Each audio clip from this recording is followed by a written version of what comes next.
पु ल देशपांडे यांचं पुस्तक आहे खिल्ली, माझ्या भावी चरित्राची ऐतिहासिक साधने.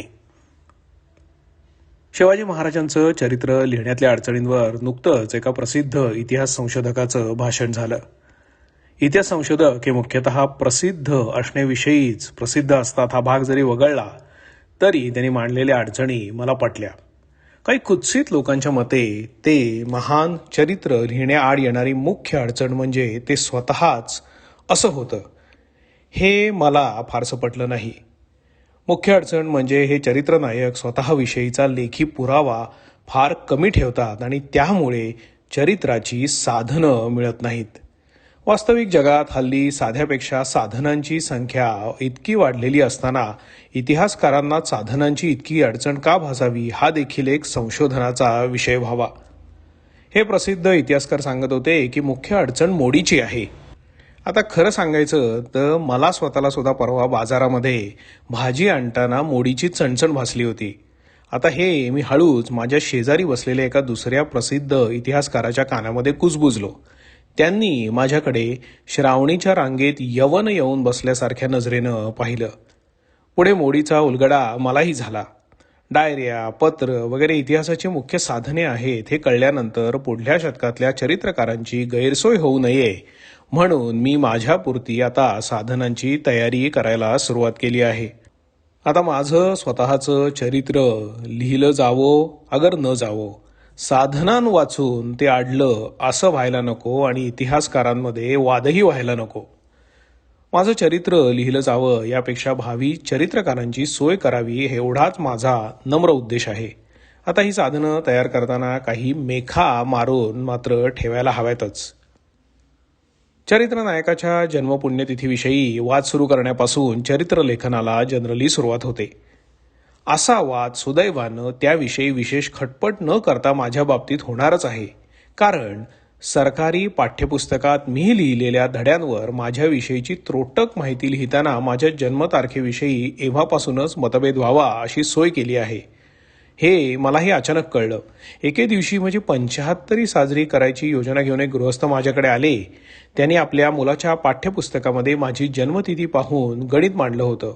त्यानुसार, आता हा त्यांचाच शब्द, त्यानुसार येत्या वैशाखात माझे 74वे सरून वैशाख पुनवेला मी 75व्या वर्षामध्ये लटपटत पदार्पण करीत असल्याचं त्यांनी निदर्शनात, हाही त्यांचा शब्द, त्यांच्या आलं होतं.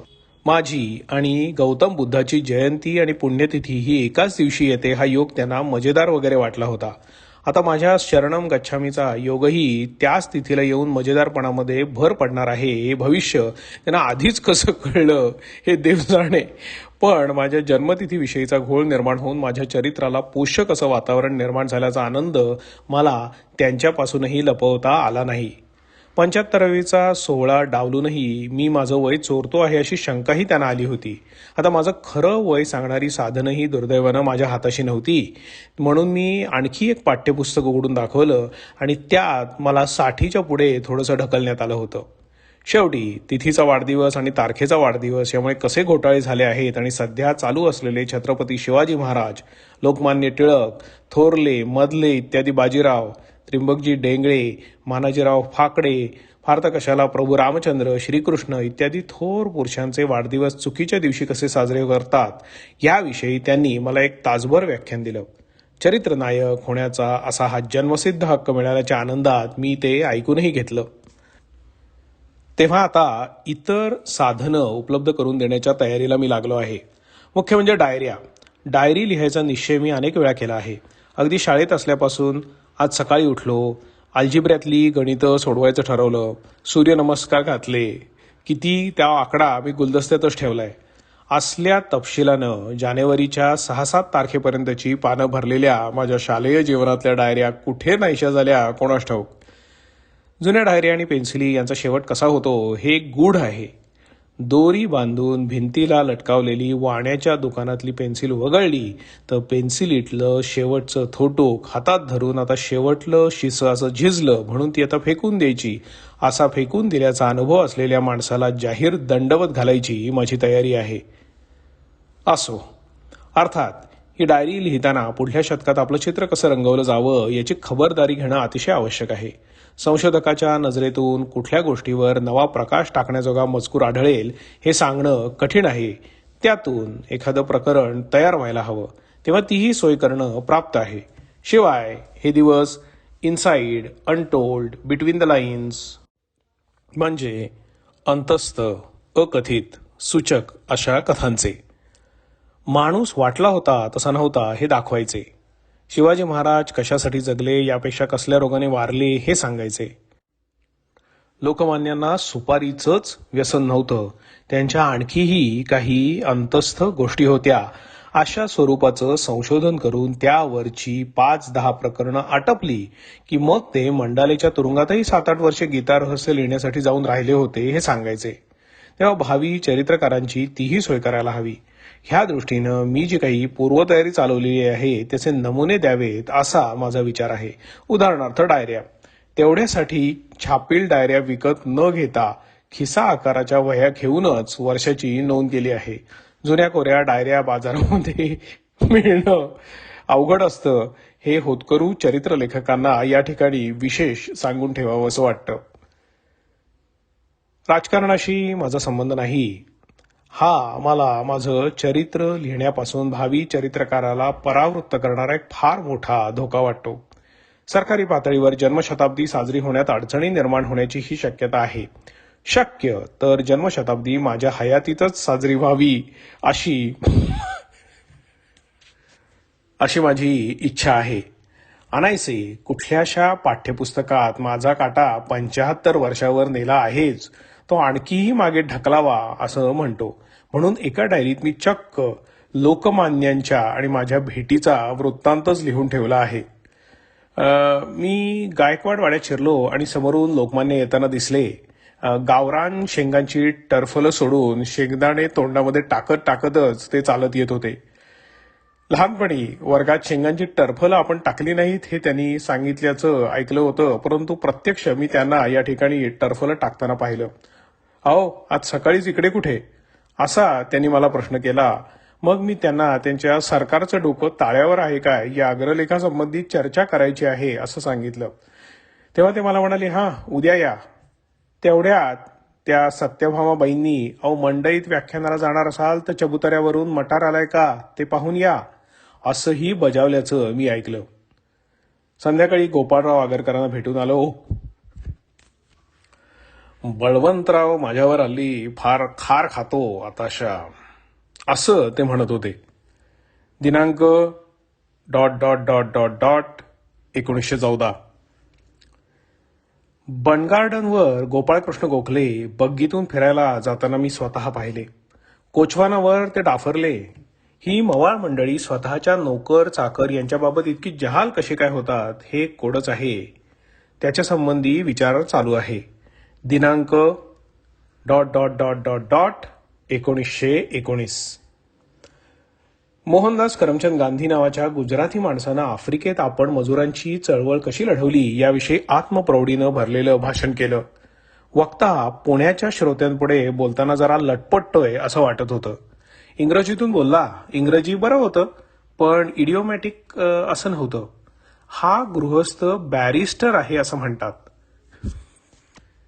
त्याच्या काठेवाडी पगडीमुळे तो प्रथम मला जरा कापूस पिंजणारा वाटला, पण पुढे सूत काढण्याविषयी वगैरे काहीतरी बोलला.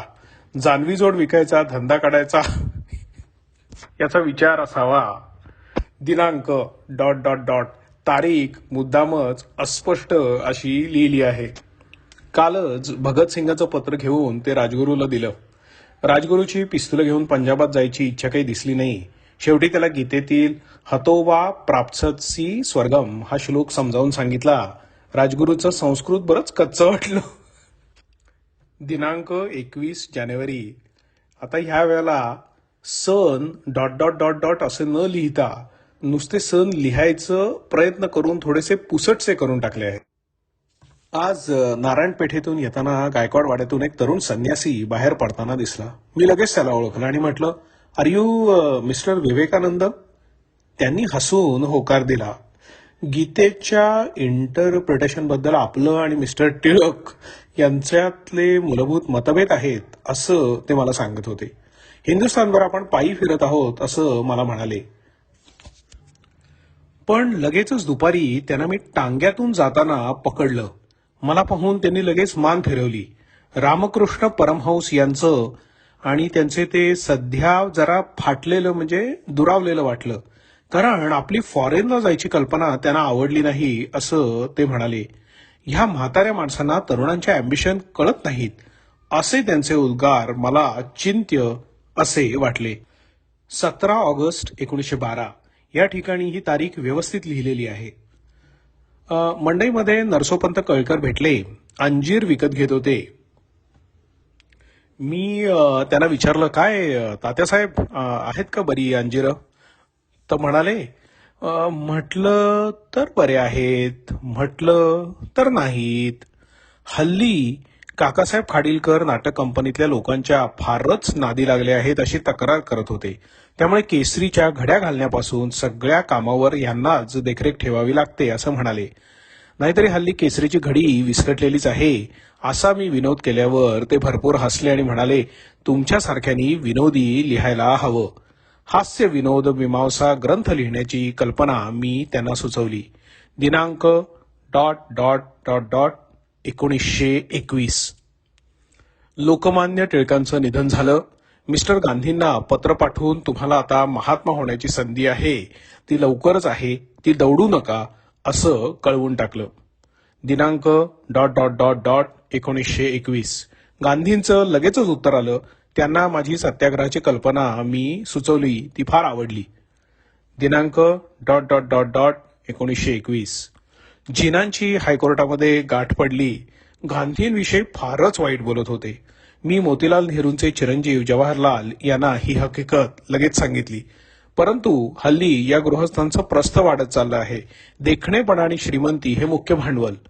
मात्र मोतीलालजींसारखा डौल यांच्यामध्ये नाही.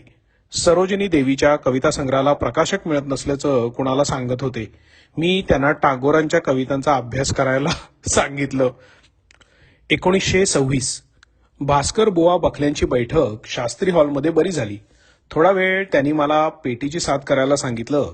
शेवटी बऱ्याच जागांना मलाच दाद मिळते आहे असं पाहून पूर्वीच्याच पेटीवाल्याला पुन्हा आणून बसवलं. त्यामुळे पुढे बैठकीत विस्कळीतपणा आला. उगीच का कांता, बरं म्हटलं. तंबोऱ्यावर कृष्णा नावाचा त्यांचा शिष्य दाद घेऊन गेला. अल्लादिया खा साहेब भेटले. त्यांच्याशी शुद्धनाट आणि भूपटनाट यावर चर्चा केली. उद्या ज्योतिर्विद्या मंडळात ग्रहणं आणि फलज्योतिष या विषयावर भाषण असल्यामुळे बैठकीला शेवटपर्यंत थांबता आलं नाही. कुणाचं भाषण आहे याचा उल्लेख न केल्यामुळे ज्योतिष शास्त्रावरचा माझा अभ्यास हा एक वादाचा विषय करायची संधी मी इथे उपलब्ध करून दिली आहे. आता राजकीय पुढाऱ्यांची अशी घसट एकदा सिद्ध केल्यानंतर त्यांची पत्र माझ्या संग्रही असायला हवीत. आता ही नेमकी एक अडचण म्हणून एका डायरीमध्ये मुद्दाम नोंद केली आहे. आज जुनी पत्र तारीखवार लावावी म्हणून ट्रंक उघडली. आतली सगळी पत्र वाळवी लागून भुसा झाली होती. माझ्या डोळ्यामध्ये अश्रू दाटले.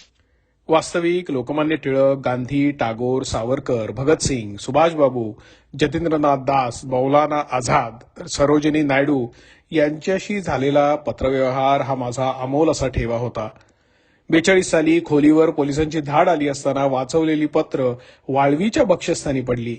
त्यात क्विट इंडियाच्या केलेल्या ठरावाचा मी केलेला कच्चा खरडा, गीतांजलीमधल्या इंग्रजीच्या चुका दाखवल्यानंतर पुढील चुका सुधारून पुढची आवृत्ती तयार करून घेऊ असं सांगणारं टागोरांचं पत्र. नेताजी सुभाषचंद्रांना गांधींशी तुमचे कितीही मतभेद झाले तरी मी तुमच्या पाठीशी आहे हे कळवल्यानंतर त्यांचं कृतज्ञतेनं भरलेलं पत्र. रुझवेल्टला दुसऱ्या युद्धात बघायची भूमिका घेऊ नका, रिंगणात उतरा अशी खडसावून तार पाठवल्यावर आलेलं उत्तर. असे सगळे महत्वाचे कागद आता नष्ट झाले. माझं ऊर भरून आलं. एवढंच नव्हे तर गडकऱ्यांनी एकच प्याला नाटक लिहून संपवल्यानंतर एकदा ऐकून जाच एवढा मजकूर लिहून खाली तुमचा लालजी अशी आपुलकेनं सही केलेलं कार्ड. हरिभाऊ आपट्यांचं पण लक्षात कोण घेतोच्या हस्तलिखितातले छापील पुस्तकात न आलेले यमूच्या पुनर्विवाहाचं प्रकरण आणि शेवटी ती कादंबरी दुःखांत करून यमूला वैधव्यातच मरायला लावून तिचा पुनर्विवाह घडवून आणण्याची ताकद नसल्याचा पुरावा हे सारं सारं नष्ट झालं याचा मला अतोनात खेद झाला, असं मी मुद्दाम लिहून ठेवलंय. वास्तविक यात खरा पुरावा नष्ट केला तो पुढल्या शतकात कुणीतरी माझ्या डायरीविषयी शंका घेईल हा. हे धूर्त वाचकांच्या लक्षात आलं तरी संशोधकांच्या लक्षात येणार नाही याची खात्री आहे. कारण संशोधकांचं थोडंसं ऑडिटर लोकांसारखं असतं. पावतीचा कागद असायची कारण त्याप्रमाणे देवाणघेवाण झाली की नाही हे पाहायची जबाबदारी ऑडिटर मंडळीवर नसते, त्यांना लागतो तो कागद. तीच गत संशोधकांची. शिवाय अचूकपणाविषयी माझा कितीही कटाक्ष आहे आणि तो किती महत्वाचा आहे हे दाखवण्यासाठी काही डायऱ्यांमध्ये मी तशा नोंदी करून ठेवलेल्या आहेत. आज बालगंधर्वांचं नाटक 4:42 सुरू झालं. साधारण 3 मिनिटं उशिरा सुरू झालं असं मला वाटतं. लोकमान्यांचं शांतारामाच्या चाळीतलं भाषणच 10 मिनिटं उशिरा सुरू झालं. दादासाहेब खापर्ड्यांनी आज हिरव्या रंगाचा चौकड्यांचा फेटा बांधला होता. संयुक्त मानापमानाचा प्रयोग पाहिला. हा महाराष्ट्रात आज 80च्या घरात असलेल्या प्रत्येकाने पाहिलेला आहे. आणखी 50 वर्षांनी डबल धैर्यधर, डबल भामिन्या, आकाराने नव्हे संख्येने यांचे प्रयोग पाहिल्याचे सांगणारे किमान 50,000 रसिक प्रेक्षक भेटणारच. केशवराव भोसलेंनी माता दिसली पांढरी 1 मध्ये म्हटलं. काही लोकांना काळी 1 असावी असं वाटलं, परंतु मी दोन्ही ऑर्गनवाल्यांच्या मध्ये बसलेलो होतो आणि त्यामुळे बापू पेंढारकरांनी पांढरी 1 धरलेली मी स्वतः पाहिली आहे. असे सूक्ष्म तपशील मी तर शेकडो लिहून ठेवले आहेत. जन्म तारखेचा भोजा अनिश्चित ठेवल्यामुळे माझ्या डायरीत माधवराव रानड्यांपासून यशवंतराव चव्हाणांपर्यंत सगळी राजकीय मंडळी, भास्कर बुवा बखल्यांपासून लता मंगेशकरांपर्यंत गायक गायिका, हरिभाऊ आपटे ते रणजित देसाई यापर्यंतचे लेखक मोठ्या मजेने नांदतायत. म्हणजे एका डायरीत काकासाहेब खाडीलकरांना मानापमानाचा 3रा अंक बदला, एके ठिकाणी गोविंदराव देवलांना शारदेतल्या पदातल्या यतिभंगाच्या चुका दाखवून दिलेल्या आहेत असा मजकूर, तर दुसरीकडे मंगेश पाडगावकर करंदीकर बापट यांच्याबरोबर कोंबडी खाल्ली हेही लिहून ठेवलं आहे. यातून मी 1 की 5 असाही वाद निर्माण होईल. म्हणजे नक्की पु ल देशपांडे हा एकच मनुष्य होता की त्या नावाचं धारण करणाऱ्या अशा 3-4 मंडळी होत्या, असाही एक वाद निर्माण करता येईल.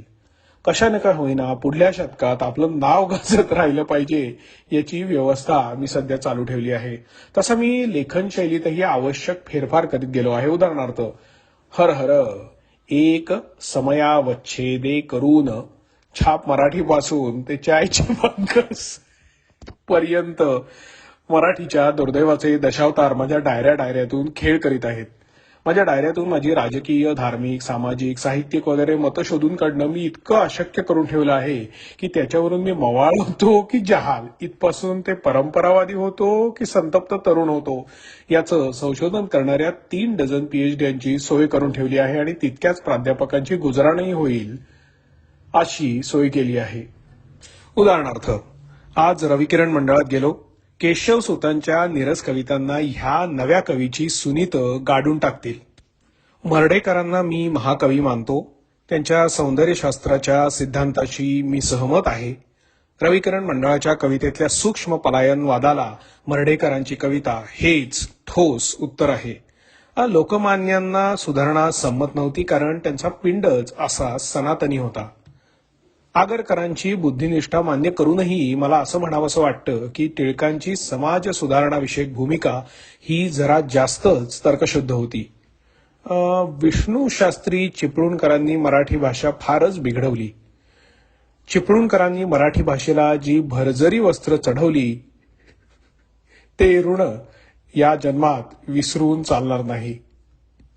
ज्योतिबा फुल्यांनी टिळकांना समजून घ्यायचा अजिबात प्रयत्न केला नाही, अर्थात तो दोष टिळकांचाच आहे, इत्यादी इत्यादी. आता वरपांगी ही वाक्य परस्पर विरोधी वाटतील, परंतु या सर्व महाभागांच्या पुण्यतिथांना होणारी वधवानांची वक्तव्य ऐकल्यानंतर एकतर पुण्यतिथी योग्य तमाम पुढारी चौकात जाहीर भांडणं करून खासगीत मात्र कशी आपण जनतेची मजा केली अशा चेहऱ्यांनी एकत्र येऊन जमून पुण्यामध्ये असले तर बालमखिरे किंवा कावरान शेंगा आणि मुंबईत असले तर भेळ खात असतील अशीच कल्पना होते. एकच मंत्री सकाळी आंबेडकर जयंतीचं भाषण ठोकून संध्याकाळी जगद्गुरू शंकराचार्यांच्या सत्काराचं वक्तव्य करायचा चमत्कार घडवीतच असतो. एकाच बँडवाल्याच्या ताफ्यानं सकाळी लग्नात बँड वाजवून संध्याकाळी मर्तिका पुढे रघुपती राघव राजाराम वाजवायची सुपारी घेण्यापैकीच हा प्रकार आहे. माझा उद्देश माझ्या भावी चरित्रात फक्त आतल्या गोष्टी पुरवणं हा आहे. शिवाय हे कार्य पुढल्या शतकात व्हायचं असल्यामुळे त्याच्या परिणामाची आज तरी धास्ती बाळगायचं मला कारण नाही. एक जमाना नायक बनवणाऱ्या अशा चरित्रकाराचा होता. आता दिवस प्रतिनायक किंवा अँटी हिरोचे आहेत. पुतळा संगमरवरी असा वाटला तरी पाय मातीचे होते हे सिद्ध करायचे आहेत. अशा या काळामध्ये आपणच आपले पाय मातीचे होते हे सिद्ध करणारे पुरावे पेरून ठेवले तर पुढल्या शतकामध्ये ते सुरुंग उडतीलही. चांगले म्हणून माझ्या डायरीत एखादे तसले प्रकरणही गोवायला सुरुवात केली आहे. त्याबाबत खोट्या गुप्ततेचाही आव आणला आहे. म्हणजे पुढल्या जन्मशताब्दीला आमच्या वाङ्मयीन कर्तबगारीबरोबर या अंगाविषयी किंवा अंगवस्त्राविषयी चवदारपणाने जरा चर्चा होईल अशी काळजी घेतली आहे. त्या दिशेला काही पानं भरली आहेत. उदाहरणार्थ दिनांक आज कोजागिरी पौर्णिमा, चौपाटीवर आज क ची भेट, टिपूर चांदणं, तिला नवीन कविता वाचून दाखवली, शुद्ध लेखनातल्या चुका दुरुस्त करून सांगितल्या आणि कादंबरी लेखनच कला अधिक चांगलं जमेल असं सांगितलं. दिनांक आज मार्गशीर्ष शुद्ध एकादशी, क चा आज वाढदिवस, प्राध्यापक स शी क ने चहा पाण्याच्या वेळी इतक्या सलगीनं वागणं मला आवडलं नाही. स चा लघळपणाही तिरस्करणीय होता. क ला वाढदिवसानिमित्त 9 वारांचं वस्त्र दिलं. आज मुक्कामाला क च्या घरीच होतो. कुटुंब बाळणपणासाठी माहेरी गेलेलं आहे. दिनांक चैत्र शुद्ध त्रयोदशी, आज क ला कुंकू चित्रपट पाहायला घेऊन गेलो. कला आधी आत पाठवलं आणि मग काळोख झाल्यावर शेजारच्या खुर्चीवर जाऊन बसलो. मध्यंतरात मागल्या रांगेत प्राध्यापक स दिसला. मी त्याच्याकडे न पाहिल्यासारखं केलं. पुढे प्राध्यापक स न टोपण नावानं माझ्या कादंबरीवर समीक्षण लिहून माझ्यावर कडाडून हल्ला केला आहे. त्याच्या नाटकावर मलाही आता कडक समीक्षण लिहायला पाहिजे. आत्ताच लिहायला बसतो आणि त्याच्या चिंध्या करून टाकतो. आज क न मला आवडणारी गवल्याची खीर केली होती. क विषयीचं हे गूढ अधूनमधून एखादं बारीक किल्लीच्या छिद्रासारखं छिद्र ठेवून उघड करायचं व्यवधान मी ठेवलेलं नाही असं नाही, कारण संशोधकाला अगदीच हताश करण्यात अर्थ नसतो. हे म्हणजे तानाजीला घोरपट देऊन कड्याची वाट बंद करून ठेवल्यासारखं होईल आणि म्हणूनच मग क चा उल्लेख मधूनच कमलाकांत अशा पुरुषी नावाने करणं. क्वचित क ला आबोलीच्या वेण्यांची ओढ तिच्या बाळपणातल्या नारळी पोफळीच्या देशात घालवलेल्या बालपणामुळे असावी असा शेरा. कमले कमलोत्पत्ती जायते न च श्रूयते अशी एखादी पंक्ती. अशा रीतीनं आपण जनरीतीला बुजत होतो हेही दाखवलं आहे. पुढे पुढे साहित्यिक मराठीची शैली बदललेल्या काळात समाज गेला खड्ड्यात अशा बेफिकिरीनं वागणारा मी एक कलंदर असा कादंबरीकार वगैरे होतो अशी बुलावणही केलेली आहे. स्वातंत्र्योत्तर काळातल्या डायऱ्यांमध्ये ज्याप्रमाणे नेहरूंबरोबर चहा घेता घेता मी त्यांना सांगितलं किंवा पाकिस्तानची निर्मिती करू नये असं वल्लभभाईंना आपलं ठाम मत मला अहमदाबादेला गोकुळदास मथुरादास शेटजींच्या हवेलीत बोलून दाखवलं, असे वगैरे मजकूर लिहून मी चालू राजकारणी मंडळींच्या किती आतल्या गोटातला होतो हे जरा दाखवून ठेवलं आहे. त्याचबरोबर माझ्या डायरीतले साहित्यिक उल्लेख देखील संतप्त तरुणांना फेफरे आणतील असेच उतरून काढलेले आहेत. त्यापैकी बहुतेकांचे लिखाण हे एक साहित्यिक फेफरच असतं अशी माझी नम्र धारणा आहे. नायिकांची वक्षस्थळं आणि नितंब यांची क्षेत्रफळ मोजण्यात हयात घालवणाऱ्या साहित्यिकांना आपल्या आत्मचरित्रातून एकाएकी सोज्वळतेचा पक्षाघात होतो आणि हल्लीचं वाङ्मय एकदम म्हणजे असं अश्लील वाटायला लागलं आहे. असं काहीच मी त्यात लिहिलं आहे. मी तसला प्रकार होऊ देणार नाही. त्यामुळे पुढल्या डायऱ्यातून एकदम झणझणीत मसाला ठासून भरला आहे. अगदी काय ठासून भरला आहे याची शंका यावी अशा शब्दांमध्ये भरला आहे. आता वांगी देखील हे एक उदाहरण घ्या. दिनांक 1971, रोशन आज साली फारच आढीबाजी करत होती. मी त्या पणतीची भर फुटपाथवर फिरकी घेतली.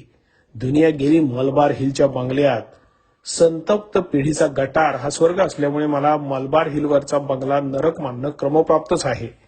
साली 54 वाली बत्ती माझा कांटा काढायला तिला म्हटलं, ए क्यू बी बेचे उर्दूतील स्त्रीलिंग बी असावं असा माझा अंदाज आहे. आज तेरी ट्यूब जलती क्यों नाही, इत्यादी इत्यादी. डायऱ्यांप्रमाणे पत्रांनाही संशोधनात भलता भाव. वास्तविक सुखरूपपणे प्रसूत होऊन मुलगी झाली. ईश्वरेच्छा बली असी. तीर्थरूप दामू काकांना नमस्कार. हरिभाऊ बरोबर मेण कापड पाठवून देत आहे. कळावे ही विज्ञापना. ह्या पत्राला काही ऐतिहासिक अर्थ लाभेल असं ते लिहिणाऱ्याच्या स्वप्नातही नसेल, परंतु 100व्या पुण्यतिथीला असलं पत्र संपूर्ण व्यक्तिदर्शन नामक प्रदर्शनात ठेवलं जातं. त्याला हस्ताक्षराचा अस्सल पुरावा त्याच्या समोर दाखवून म्हणण्यात येतं, हे पाहिल्यापासून मी पत्र लिहायचा नुसता सपाटा लावला आहे.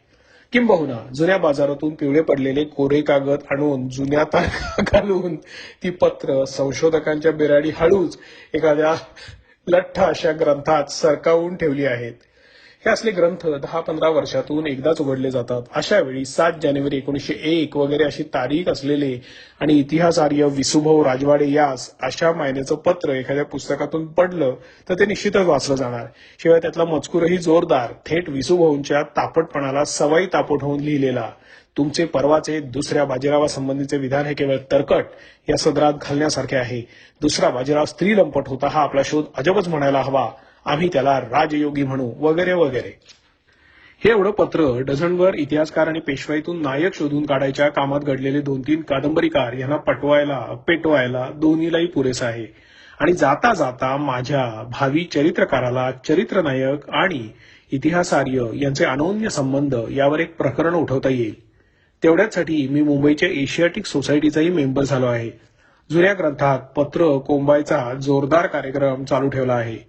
याखेरीज निरनिराळ्या संग्राहकांच्या नावांनी माझ्या आठवणी प्रसिद्ध करायचं कार्य चालू आहे. त्यामुळे एका 16 वर्षाच्या वराऐवजी 8-8 वर्षाचे 2 कसे चालतील हा विनोद लोकमान्यांचा, माझा की नेपोलियनचा असाही वाद पुढल्या शतकामध्ये सुरू होईल याची काळजी घेतली आहे.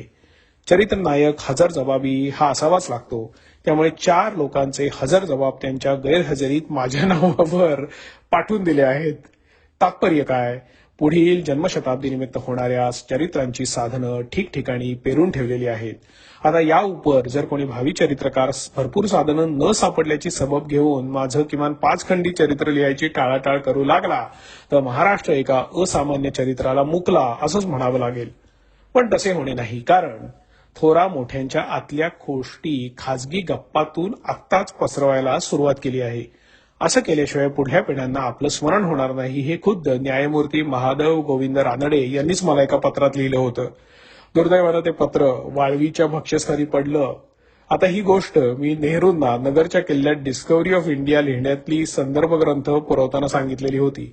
त्यावेळी मौलाना आझाद चहाची पावडर संपली आता कसं व्हायचं आपलं, लाहोल बिलाकवत असं म्हणत तिथे चालत चालत आले होते आणि पलीकडल्या पटांगणात वल्लभभाई आणि शंकरराव देव बॅडमिंटन खेळत होते.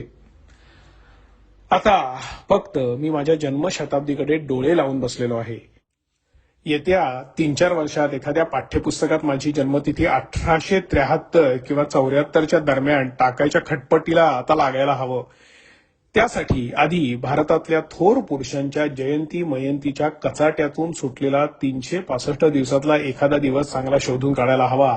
नाहीतर बुद्ध जयंतीच्या दिवशीच आमची जन्मतिथी दाखवली तर त्या दिवशी मयंती साजरी करायची सोय करावी लागायची.